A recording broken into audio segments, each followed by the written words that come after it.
Na, jeigu reiktų lyginti su skoniu, tai man asmeniškai skanus, nes aš jau 5 metus valgau coachingą ir valgau vieną ir su prieskoniais ir be. Tai man iki šiol yra skanu.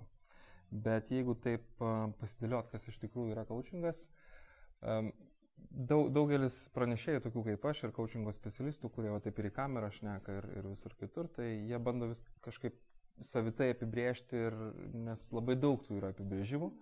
Tai aš turiu lygiai taip pat savo apibrėžimą, kurį taip esu savo išsigryninęs per tos 5 metus, kai esu šitoje srityje. Tai yra pagalba kitam žmogui mąstyti. Bet taip paprastai. Bet po šito paprastų sakinių slepiasi labai daug dalykų.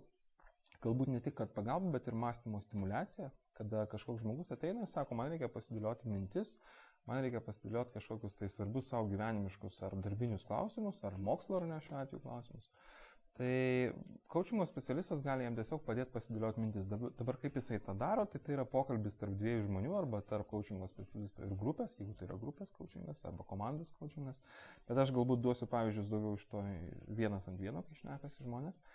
Tai coachingo specialistas veda pokalbį, kurio pagrindas yra klausimai ir užduodamas klausimus coachingo specialistas skatina kitą žmogų mąstyti. Tai aš visada mėgstu duoti pavyzdį kitiem, kad tikriausiai buvo toks atvejis jūsų gyvenime, kai kalbėjote su artimu jums žmogumi, ar ne, ir tas žmogus užuot jums davęs patarimą kažkokiais, paklausė kažkokių kelių klausimų ir sako, to geras klausimas, net nebūčiau pagalvojęs. Tai va čia buvo toks fragmentas coachingo, kada kažkokio žmogaus užduotas klausimas jums pastimuliavo savo mąstymą ir taip jūs atradot savo sprendimus.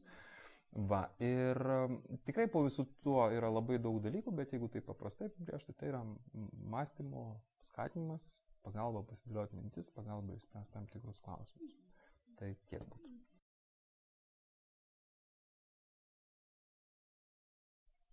Svarbiausia tai yra, kadangi tai yra 2 žmonės, kurie kalbasi, svarbiausia yra ryšys tarp jų, tas tai vadinamas aljansas.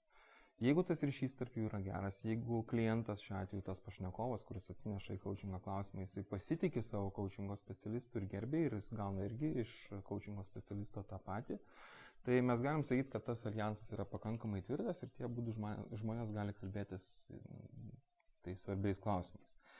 Ir jau tik po to seka visos coachingo specialisto kompetencijos, tai yra jo ir išsilavinimas, ir žinios, bet svarbiausia, ką jis turi sukurti ryšį, gerą santykį, kuriame tas žmogus, kuris atėjo į coachingą, jaustųsi pirmiausia saugus, galėtų pasitikėti savo coachingo specialistu ir jaustųsi gerbiamas ir priimamas ir nevertinamas.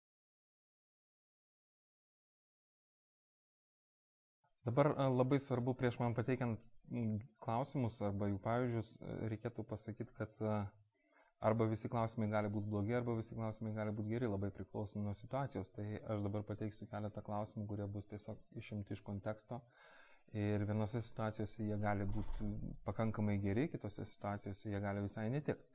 Bet tokie tradiciškai laikomi blogais klausimais coachingė yra tokie, kuriuose, pavyzdžiui, yra paslėptas patarimas arba klausančio nuomonė. Pavyzdžiui, į mane kas nors kreipiasi su kažkokiu tai klausimu ir užuot klausęs, ką tu jau darai šio klausimu, kad jį išspręstum, aš klausiu, ar tu nebandai daryti to ar ano, aš vardiju, ko tu nebandai daryti. Tai šitam klausimui yra mano įdėtas tam tikras tarsi ir pasiūlymas arba spėjimas, ką galbūt tam žmogui vertėjo pabandyti padaryti.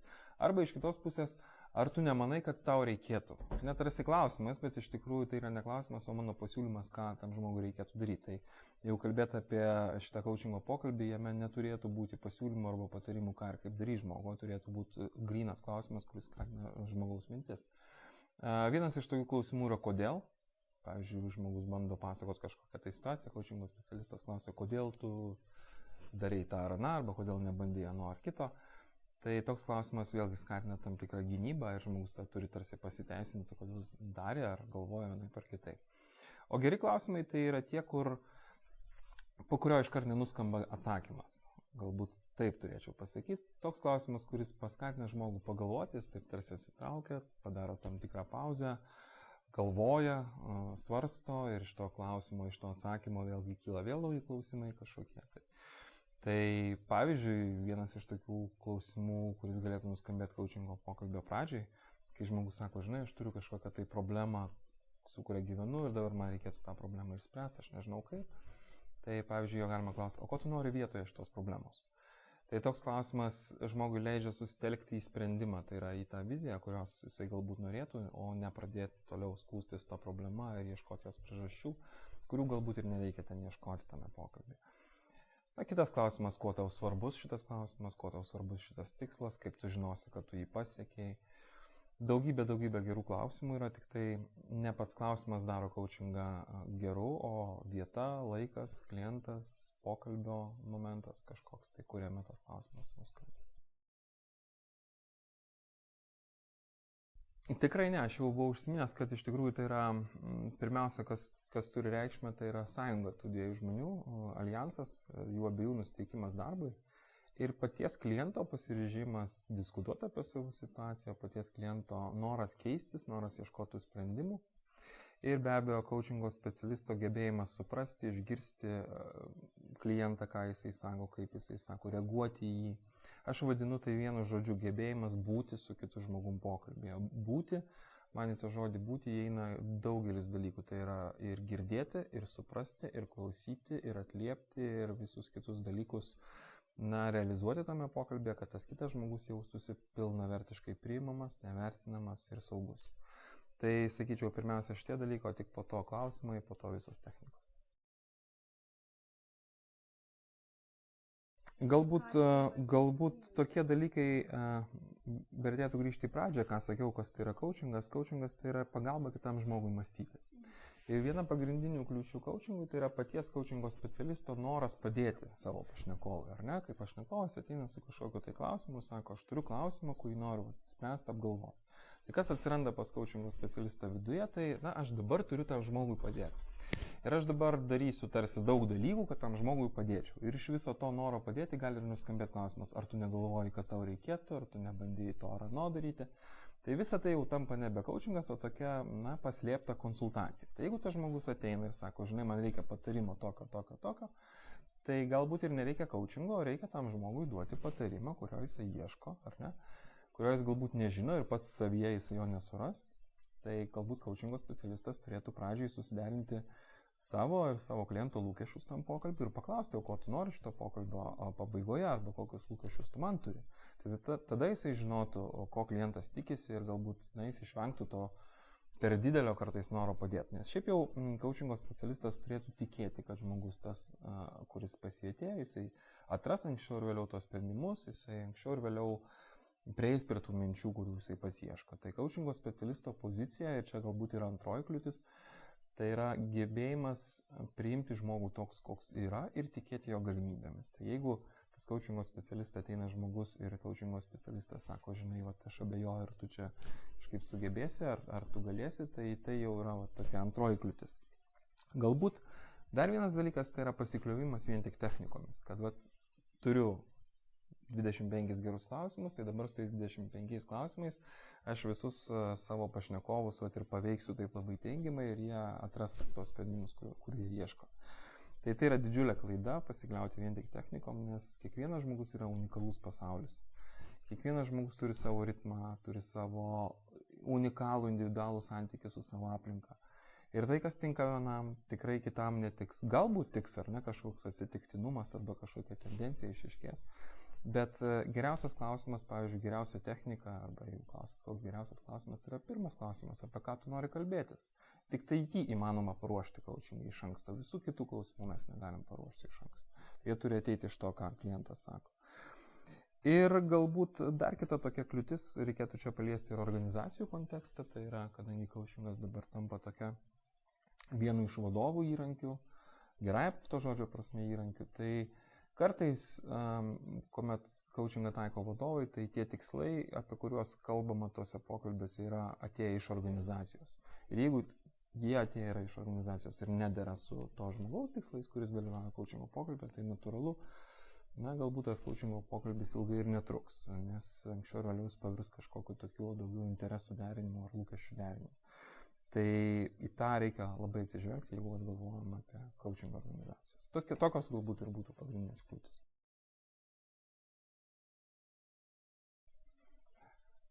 Jeigu mes kalbam apie tų abiejų žmonių pasirengimą, ne, tai galbūt coachingo specialistui reikėtų peržvelgti kažkokius tai savo užrašus, kuriuos jisai turi apie tą klientą, jeigu tai ne pirmas susitikimas. Tiesiog atsipalaiduoti ir išvalyti savo galvą, būti švarių baltų popieriaus lapu, į kurį kartu pradės rašyti su klientu susitikę. O klientams ir aš ir kiti mano kolegos, ką patariam apgalvoti einant į coachingo sesiją, tai jeigu tai yra pirmas vizitas, jiems vertėtų pagalvoti, na ko jie norėtų, ne kokius jie lūkesčius turi tam pokalbiui. Nusiteikti kalbėti atvirai. Nusiteikti galbūt tokiai kelioniai, tokiam patyrimui, kurio jie dar galbūt neturėjo, nes coachingas tikrai nėra skausminga, tai nėra kažkas tokio baisaus. Tai taip kaip mes ruošiamės įvairiems tokiems pokalbiams, kuriuose mes leidžiam savo būti ir atviriems ir leidžiam savo galbūt nuklysti kažkur mintimis į šalį, tai tiesiog nusiteikti va tokiam platesniam pokalbiu apie įvairius dalykus. Galbūt palyginčiau su pasiruošimu kelioniai, kada viską gali kažkaip suplanuoti, bet yra tam tikrų dalykų, nusiteikti tokiam nuotykiam, kurie tikrai gali būti įdomus, kai coachingo specialistas paklaus kažkokių įdomesnių klausimų apie tave patį, tai galbūt būti pasirengusiam ir tokiam netikėtumam. Bet šiaip tokiu paprastuoju variantu, tai apgalvoti, ko noriu, ko siekiu, ką jau dariau, kad išspręsčiau šitą klausimą, kokių jau minčių turėjau, tai va tokie pradiniai dalykai padėtų coachingo pokalbį įsivažiuoti.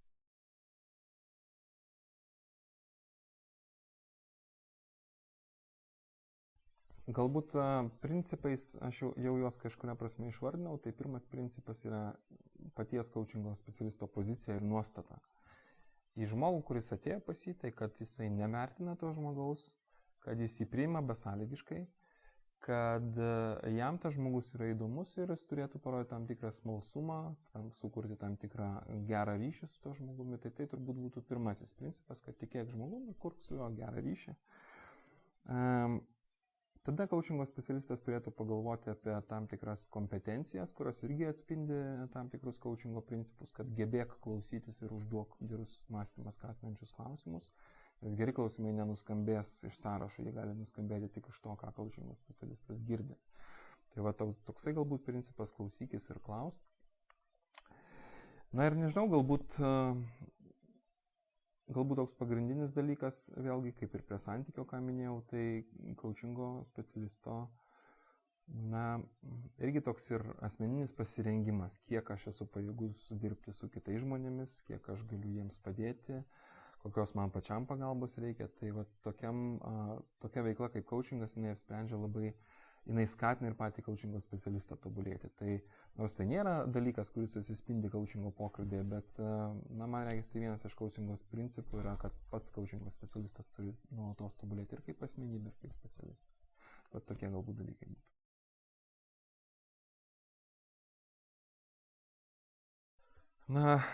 Coachingas galbūt nėra pats dalykas, kuris pats savaime motyvuotų žmogų. Tai jeigu žmogus nori ieškoti, kas jį motyvuoja, tai coachingas gali būti labai gera priemonė tą padaryti. Tai jeigu aš ateinu į coachingo pokalbį ir sakau coachingo specialistui, žinai, padėk man pasidėlioti mintis, kas čia mane motyvuoja, jis man gali užduoti tokius klausimus, o kas tau yra svarbu, o ko tu sieki, kokie tavo lūkesčiai, ar net, tarkim, savo darbui, savo moksliniai veiklai ar kažkokiem kitiem dalykam. Tai jeigu pats žmogus nori ieškoti motivatorių, kurie jį motyvuoja, tai jis gali ateiti į coachingą ir jų paieškoti. Pats coachingas savaime nėra motivatorius. Nebent organizacijose, kai coachingą taiko vadovai, tai tokie atviresni pokalbiai su vadovais, jie gali būti kaip motivatorius, nes jie gerina vadovų ir darbuotojų santykius. Bet šiaip, kur coachingas laisvai pasirenkama paslauga, į kurią gali ateiti bet kas, tai savaime nėra toks motivatorius, jis gali tik padėti ieškoti motivacijos. Yra knygų, kurios vadinasi coachingas savo arba self-coaching. Be abejo, mes taikom coachingą savo kiekvieną kartą atsikėlę iš lovos ir eidami miegoti, kai apgalvojam, kas bus tą dieną, ką mes darysim, kai apgalvojam savo vakar dienos pamokos, kai darom išvadas tam tikras iš tų pamokų, kai vėlgi planuojam kažkokius tai savo veiksmus, mes patys savo taikome coachingą. Ir vienas toks momentas tik tai, kad taikyti coachingą savo yra efektyvu, kaip saviugdos toks momentas, bet žmonės linkę patys savo uždavinėti tuos pačius klausimus ir galvoti tomis pačiomis schemomis, kurias jie turi galvose. Tai kai ateina kitas žmogus, coachingo specialistas, jis užduoda klausimą, kurio aš galbūt pats savo neužduodu, nes aš jo nežinau to klausimo, arba aš nenoriu jo savo užduoti, arba aš jį atsakinėjau, bet atsakymas manęs netenkina. Na ir aš sugalvojau savo kažkokį pusiau tenkinantį atsakymą ir su juo gyvenu. Tai va tokie pavojai taikyti coachingą savo, kad aš galiu jį taip taikyti tendencingai, taip kaip man galbūt naudinga. Tai iš tikrųjų tai yra darbas su savimi ir jis nėra toks lengvas. Tam ir yra jau dešimtmečiais, šimtmečiais ir amžiais tokios profesijos kaip psichologinė pagalba, kaip artimas žmogus, kaip mentorius, kaip, nežinau, galų gale kunigai ir taip toliau, kur žmonės eina paieškoti ryšio su kitu žmogumi ir tam kitam žmogui išsipasakoti ir galbūt tas kitas žmogus įdės kažkokios tai vertės. Tai už tai va čia antro žmogaus svarba, jinai tampa tikrai labai didelė. Bet taip, taikyti galima savo ir tarp kitko reikėtų pažymėti, kad coachingo specialistai, kurie jau turi patirtį, jie yra pakankamai gerai išsitreniravę taikyti coachingą savo. Jie kartais tiek savo klausimų daug užduoda, kad kartais net per daug jie jų užduoda ir galbūt vėlgi reikia čia ir sustoti tam tikrose vietose. Jis gali būti kenksmingas tiek, kiek bet kuris kitas dalykas, kuris taikomas ne pagal paskirtį. Kai mes vaistus geriam, kai mums jų nereikia, tai mes galbūt dar labiau susirgam, kai mes kažkokius tai įrankius taikom ne pagal paskirtį, paimkim tą patį atsuktuvą, bet su juo galima atsukti ir varžtą, ir ką dar galima padaryti, ar daugybę dalykų galima nuveikti, net nebūtinai gerų, ar ne? Tai su coachingu yra lygiai tas pats, reikia žinoti, kad coachingas yra psichologinė konsultacija, tai yra atmaina psichologinės konsultacijos. Tai yra darbas su kitu žmogumi ir pavojingas šitas instrumentas būtų tų žmonių rankose, kurie nėra pakankamai apsimokę tą daryti ir galbūt tie žmonės turėtų apgalvoti, kur ir kiek jie gali eiti į kito žmogaus pasaulį, ar ne? Tai kartais į coachingą sprendžiami tokie klausimai, kuriems reikia jau ir psichologinės konsultacijos arba psichoterapeuto pagalbos. Tai vėlgi coachingo specialistas turėtų mokėti identifikuoti, ar tai yra jo teritorija, ar tai yra jau nebe jo teritorija. Nes su tokiais atvirais pokalbiais, kuriuose žmonės svarsto, daug dalykų apgalvoja, kartais galime ne tik padėti, bet ir labai pakenkti, ar ne? Tai čia vėlgi nuo coachingo specialisto tai priklauso. O jeigu kalbėti apie kita pusė, tai vėlgi manimas, kad coachingas yra panacėja, kad jis gali padėti visais klausimais, jis yra be galo klaidingas, nes kartais žmonės tiesiog nežino tam tikrų dalykų ir jiems reikia kitokio mokymosi būdo, pavyzdžiui, paskaityti knygą arba nueiti į mokymus arba pasikonsultuoti. Tai jeigu mes klausinėsim žmogaus, kaip tu galvoji, ką tu čia gali padaryti ir kaip tu čia pats gali išspręsti tą problemą, kai jis neturi jokios patirties ją sprendžiant, tai vėlgi tai bus klaida ir coachingų pakenksime jam tiek, kad kaip minimum tas žmogus nusivils šito instrumentu ir sakys, man coachingas nepadėjo. Tai galioja ir daugeliu gyvenimiškų situacijų ir su visais kitais dalykais. Tiesiog reikia taikyti tą dalyką pagal paskirtį.